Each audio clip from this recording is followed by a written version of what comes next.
Welcome back to my YouTube channel Code with Vijay. I hope all people are doing very well. And last video లో మనం paragraph element and heading element and button element ని ఎలా create చేయాలో last వీడియోలో explain చేయడం జరిగింది. And ఈ వీడియోలో వాటిని ఎలా స్టైల్ చేయాలి, ఒక టూరిజం వెబ్సైట్ ని మనం స్టెప్ బై స్టెప్ బిల్డ్ చేసుకుంటూ రావడం జరుగుతుంది. అండ్ వాటిలో 3 స్టెప్స్ కంప్లీట్ గా చేశాము. అంటే heading element and paragraph element and button element ని క్రియేట్ చేయడం జరిగింది. ఈ వీడియోలో వాటిని ఎలా స్టైల్ చేయాలి, ఆ కంటెంట్ మొత్తాన్ని ఎలా సెంటర్ తీసుకురావాలి అనే టాపిక్ ని ఈ వీడియోలో ఎక్స్ప్లెయిన్ చేయడం జరుగుతుంది. Okay, let's get start to the video. Last వీడియోలో ఇంట్రడక్షన్ టు HTML కాన్సెప్ట్స్ గురించి చెప్పడం జరిగింది. And starting tag, content and end tag ఎలా క్రియేట్ చేయాలో లాస్ట్ వీడియోలో ఎక్స్ప్లెయిన్ చేశాను. ఆ వీడియోని చూసి నెక్స్ట్ వీడియోకి ఈ video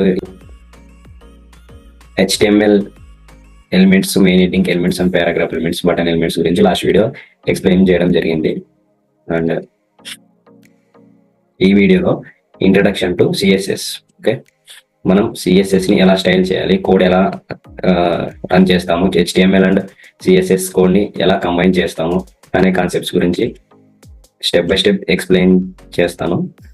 okay, first CSS syntax లో ముందుగా మనం ఒక ఫైల్ అనేది క్రియేట్ చేసుకోవాలి.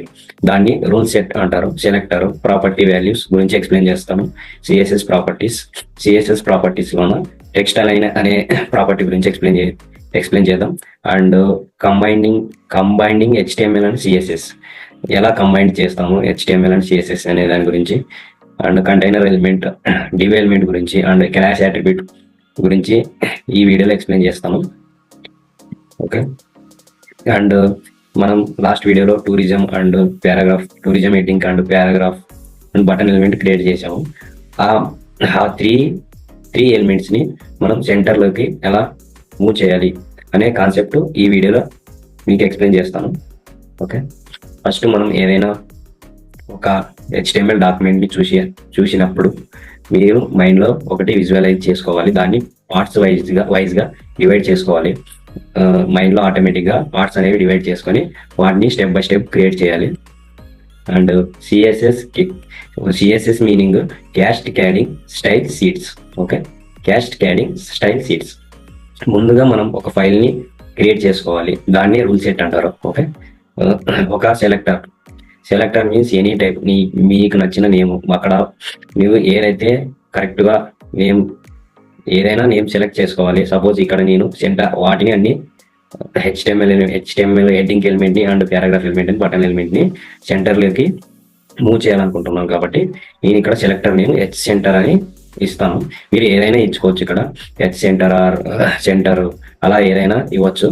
అండ్ ప్రాపర్టీ అనేది చాలా ఇంపార్టెంట్. ప్రాపర్టీ అనేది ఎప్పుడు చేంజ్ అవ్వదు, దాంట్లో ఉన్న వాల్యూస్ మాత్రం చేంజ్ అవుతాయి. Same like container. ఓకే, మీ లాస్ట్ వీడియోలో కంటైనర్ గురించి నేను ఎక్స్ప్లెయిన్ చేశాను, ఒకసారి వెళ్ళి ఆ వీడియోని చూడండి. అండ్ ప్రాపర్టీ 2 సేమ్ అలానే. ప్రాపర్టీ అనేది చేంజ్ అవ్వదు, ప్రాపర్టీలో ఉన్న వాల్యూస్ మాత్రం చేంజ్ అవుతాయి. ఇది చాలా చాలా ఇంపార్టెంట్. CSS లో చాలా మెయిన్ కీ రోల్ గా ఈ సింటాక్స్ అనేది వర్క్ అవుతుంది. ఓకే, ఇది గుర్తుపెట్టుకుంటే చాలా ఈజీ. CSS ని మనం రాయడానికి చాలా ఈజీగా ఉంటుంది. ఓకే, మనం selector names, file decided suitable names for the selector and use it. And మీరు ఏమైనా ఇచ్చుకోవచ్చు, కానీ యూనిక్ గా మంచిగా ఇప్పుడు ఒక వేరే వాళ్ళకి అర్థమయ్యే విధంగా మనం సెలెక్టర్ నేమ్స్ అనేది ఇవ్వాలి. ఇక్కడ H centre and ఆర్జెంటల్ centre and ఆర్జెంటల్ centre ఏదైనా ఎక్సెట్రా ఏదైనా ఇవ్వచ్చు. ఇక్కడ నేను H సెంటర్ అనేది ఇచ్చాను. అండ్ CSS రూల్స్ గా సెంటర్ ఎలిమెంట్స్. ఓకే, నేను ఆ ఎలిమెంట్స్ అన్నింటిని సెంటర్లోకి మూవ్ చేయాలనుకుంటున్నాను. ఓకే, ఇక్కడ మెయిన్ సింటాక్స్ ఇది సెలెక్టర్, ఇక్కడ కర్లీ బ్రాకెట్స్ అనేది ఇవ్వాలి ఇక్కడ. ఓకే, టెక్స్ట్ అలైన్, ఇక్కడ డాట్ అనేది చాలా చాలా ఇంపార్టెంట్. ఇక్కడ డాట్ ఇవ్వడం అనేది చాలా ఇంపార్టెంట్. ఇక్కడ డాట్ ఇచ్చిన తర్వాత సెలెక్టర్ నేమ్ అనేది ఇవ్వాలి. Next property name and value. Okay, property name and value అనేది ఇవ్వాలి. ఈ సింటాక్స్ అనేది చాలా ఈజీ, మీరు ఒక్కసారి అది గుర్తుపెట్టుకోండి. ప్రాపర్టీ అండ్ వాల్యూ అనే సింటాక్స్ ని గుర్తుపెట్టుకుంటే ఆటోమేటిక్ గా మనకు ఈ సింటాక్స్ అనేది గుర్తుంటుంది. ఒకసారి ప్రాక్టీస్ చేస్తే మనకు గుర్తుండే మర్చిపోయే ఛాన్స్ తక్కువగా ఉంటుంది. ఓకే, ఇప్పుడు సిఎస్ఎస్ లో ఉన్న ఫైల్ ని మనం HTML దానికి ఎలా కంబైన్ చేయాలి అనే దాని గురించి ఎక్స్ప్లెయిన్ చేస్తాను. దానికి యాట్రిబ్యూట్స్ అనేవి ఉంటాయి. You can use the attributes. Okay, attributes means A class names and something అనేవి వస్తాయి, ఐడి.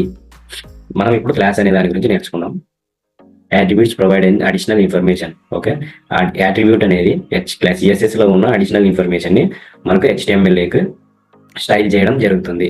ఓకే, ఏదైనా కానీ కలర్ కానీ, టెక్స్ట్ సైజ్ కానీ, షేప్ కానీ. ఓకే, దానికి మన అండర్లైన్, ఓవర్లైన్.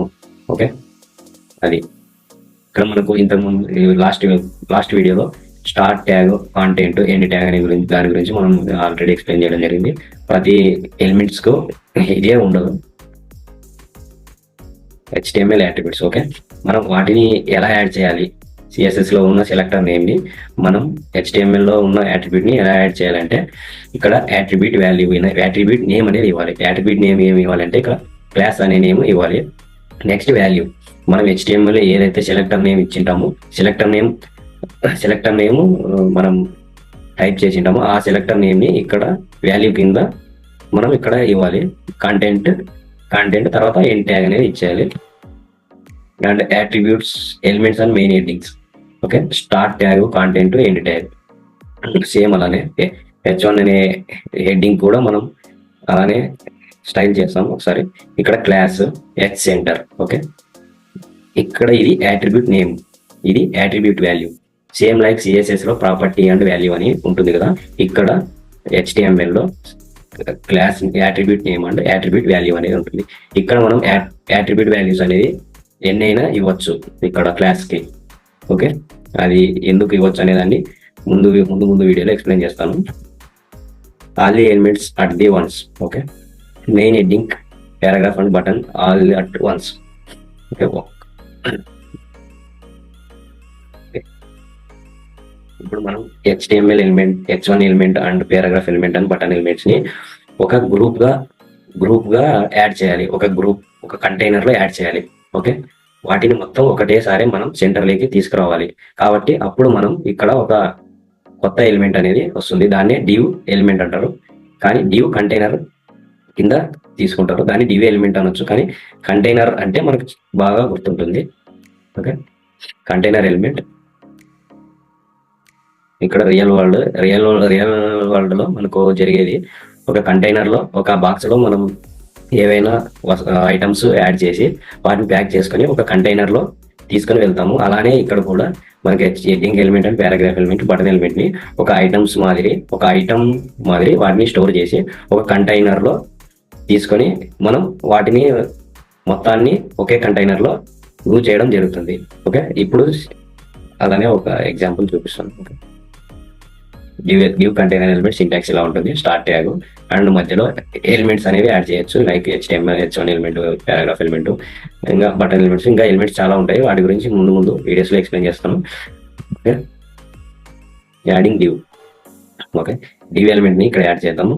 div ఎలిమెంట్ అనేది మనం ఈ group H1 and paragraph and button element ని div లోన వీటిని యాడ్ చేద్దాము. అప్పుడు మనం కంటైనర్ లోపల ఈ త్రీ ఎలిమెంట్స్ అనేవి స్టోర్ అవుతాయి. Okay, let's use the CSS centre. వాటిని మనం సెంటర్ ఆ ఎలిమెంట్స్ మొత్తాన్ని మనం సెంటర్ లోకి మూవ్ చేద్దాం. అప్పుడు మనం క్లాస్ యాట్రిబ్యూట్స్, క్లాస్ నేము లైక్ యాట్రిబ్యూట్ వాల్యూ అనేది ఇద్దాము. మనం ఇక్కడ CSS సెలెక్టర్ నేమ్ సెంటర్ అనేది CSS లో క్రియేట్ చేద్దాము. ఓకే, div కంటైనర్ అనేది యాడ్ చేసాము. ఇక్కడ క్లాస్ సెంటర్. ఓకే, సెంటర్ మనకు H1 అప్పుడు ఈ tourism heading and paragraph element and button element అనేవి 3 ఎలిమెంట్స్ అనేవి సెంటర్ లోకి మూవ్ అవడం జరుగుతుంది. ఓకే, ఒక కంటైనర్ లోన మనం ఈ ఎలిమెంట్స్ యాడ్ చేసినప్పుడు ఆ కంటైనర్ కి యాట్రిబ్యూట్స్ అండ్ క్లాస్ అనేవి మనం స్టైల్ చేస్తే మొత్తం 3 ఎలిమెంట్స్ అనేవి సెంటర్ లోకి మూవ్ అవడం జరుగుతుంది. ఇక్కడ మనం ఇది క్రియేట్ చేసాం కదా. ఇప్పుడు ఇక్కడ div అనే కంటైనర్ ఎలిమెంట్ క్రియేట్ చేసి ఈ div అనే కంటైనర్ ఎలిమెంట్ లో త్రీ ఎలిమెంట్స్ ని ఉంచాలి. అలాగే ఇక్కడ మనం attribute name and attribute value H centre, okay, అన్ని మనకు సెంటర్లోకి మూవ్ కావాలి. ఓకే, ఇక్కడ మనం స్టైల్స్ అనేవి యాడ్ చేద్దాము. ఇక్కడ డాట్ అనేది ఖచ్చితంగా ఇవ్వాలి. అండ్ ప్రాపర్టీ నేమ్, ఇక్కడ సెలెక్టర్ నేమ్ మనం ఏదైతే ఇచ్చామో అక్కడ యాట్రిబ్యూట్ వాల్యూ ఇక్కడ అది ఇవ్వాలి, సెలెక్టర్ నేమ్. నెక్స్ట్ మనకి ఈ H1 and paragraph element, button element అనేవి సెంటర్లోకి మూవ్ కావాలి కాబట్టి మనం ఇక్కడ ప్రాపర్టీ టెక్స్ట్ అలైన్, ఓకే, ఇక్కడ టెక్స్ట్ అలైన్ సెంటర్ అని ఇవ్వాలి. ఓకే, ఇప్పుడు ఒకసారి రన్ చేద్దాం. మనకు tourism and paragraph element, button element అనేవి సెంటర్లోకి రావడం జరిగింది. Okay, that's it. Next section లో ఇంట్రడక్షన్ టు CSS అనే కాన్సెప్ట్స్ గురించి కంటిన్యూ చేద్దాం. And thank you and all the best.